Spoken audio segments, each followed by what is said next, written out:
হরিণা বাজার জগন্নাথ মন্দির উন্নয়ন প্রকল্প বাতিলের নেপথ্যে কারণ জানালেন জিতেন্দ্র চৌধুরী। সাবরুম বিধানসভা কেন্দ্রের হরিণা বাজার জগন্নাথ মন্দিরের উন্নয়ন প্রকল্প বাতিল হওয়া নিয়ে অদ্ভুত পরিস্থিতির প্রকৃত সত্য সংবাদ মাধ্যমের সামনে তুলে ধরেছেন সিপিআইএম রাজ্য সম্পাদক জিতেন্দ্র চৌধুরী। তিনি জানিয়েছেন, হরিণা বাজার জগন্নাথ মন্দির কমিটির একটি আবেদনের ভিত্তিতে ভক্তদের বসার সুবিধা তৈরির জন্য তিনি তার বিধায়ক উন্নয়ন তহবিল থেকে 8,32,000 টাকা মঞ্জুর করেছিলেন। নিয়ম অনুযায়ী আরডি ইঞ্জিনিয়ারিং ডিভিশন এই কাজের প্রাক্কলন তৈরি করে কাজ শুরু করতে যায়। যে কোনো সরকারি কাজে প্রকল্পের নাম, ব্যয় ও এজেন্সির বিবরণ সম্বলিত ফলক লাগানো বাধ্যতামূলক।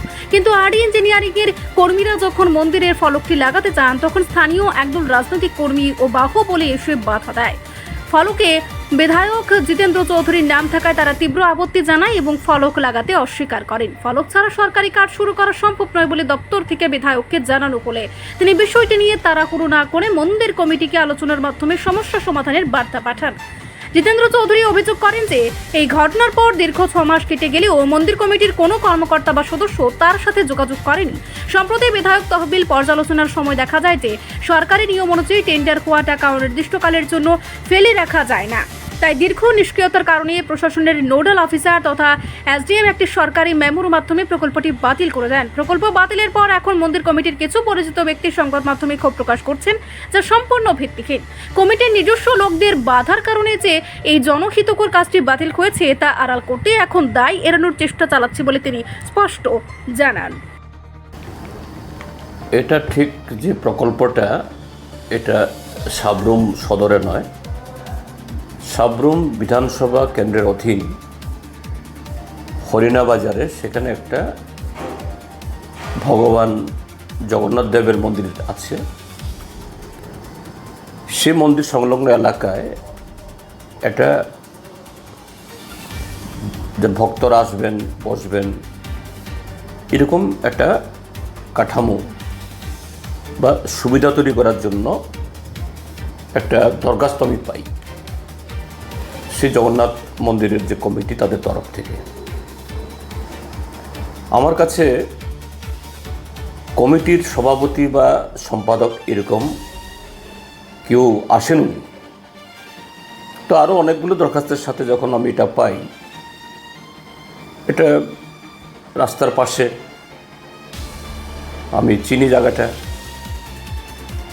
সেখানে এই প্রকল্পটা গ্রহণ করে আরডি ইঞ্জিনিয়ারিং ডিভিশনের এই 7জন ডিভিশনকে আমি দিই।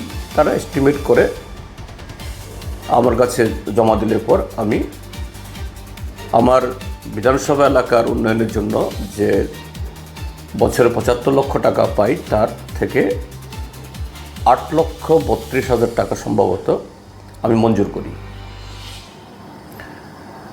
এখন সরকারের অতীতেও যে কোনো প্রকল্প যদি শুরু করা হয়, সেখানে সেই প্রকল্পের নাম,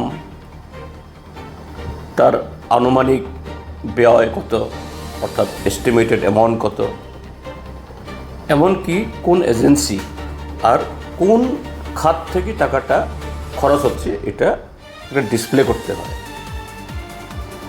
এর আগেও এরকম অনেকগুলো এই আরসিসি প্লেট তৈরি করে সবাই দেখবেন।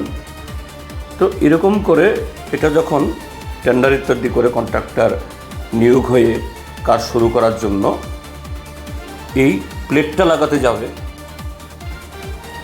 তার আগের দিনই সেখানে একদল বাহুবলী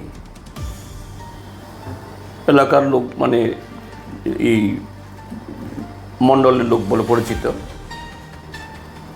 এবং মানুষ এদেরকে বাহুবলীও বলে, এরা হাজির। এরা যখন দেখলো যে প্লেটটা লাগাতে গেছে আমাদের এই আরডি ইঞ্জিনিয়ারিং, আমার নাম জিতেন্দ্র চৌধুরী, না এখানে জিতেন্দ্র চৌধুরীর কোনো নাম দেওয়া যাবে না। তো আরডি ইঞ্জিনিয়ারিংয়ের তরফ থেকে আমাকে জানালো, স্যার একটা সরকারি প্রকল্প হবে, সেখানে যেহেতু এটা বাধ্যতামূলক, স্ট্যাটুটরি, এটা না লাগাতে দিলে তো আমরা কাজ করতে পারবো না। আমি বললাম যে না, ঠিক আছে, আরডি ইঞ্জিনিয়ারিং তরফ থেকে বলা হলো, তাহলে তো আমরা কাজ করব না। আমরা ঠিক আছে, এটা এক্ষুনি আপনি সিদ্ধান্ত নেবেন না, আমি অপেক্ষা করি। আর আমি তো সরাসরি চিনি না এই কমিটির সভাপতি সম্পাদককে, আমি অন্যভাবে আমাদের পার্টির লোকজনদের দিয়ে আমি খবর পাঠাই কমিটির লোকজন যেন আমার সাথে যোগাযোগ করে। যারা বাধা তৈরি করছে, কেন তারা বাধা তৈরি করছে, সৃষ্টি করছে, এদের সাথে কথাবার্তা বলে যাতে কাজটা মসৃণভাবে শুরু হয়। তো এই ঘটনার প্রায় 6 মাস পেরিয়ে গেল, কেউ আসেনি। কমিটির কেউ আমার সাথে টেলিফোনেও কথা বলেনি, দেখা তো করে আগেও করেনি, পরেও করেনি। তো আমি আজ থেকে দিন 15 আগে আমি রিভিউ করি আমার এই টাকায় কোথায় কোথায় প্রকল্প হচ্ছে, কোথায় কোথায় নতুন প্রকল্প দিতে হবে।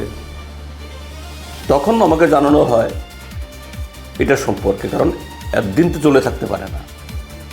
এটা মঞ্জুরিকৃত, টেন্ডারকৃত, হয় কাজ করতে হবে নতুবা বাতিল করতে হবে। তো কেউ আসলো না, সরকারি টাকা তো পড়ে থাকতে পারে না। তো আমি এটাকে বাতিল করে দিয়েছি। সম্ভবত দিন 3-4 আগে এসডিএম, যিনি এই ফান্ডের তত্ত্বাবধায়ক, কাস্টোডিয়ান বা নোডাল অফিসার, তিনি প্রকল্পটা বাতিল করে সরকারি মেমো বের করেছেন।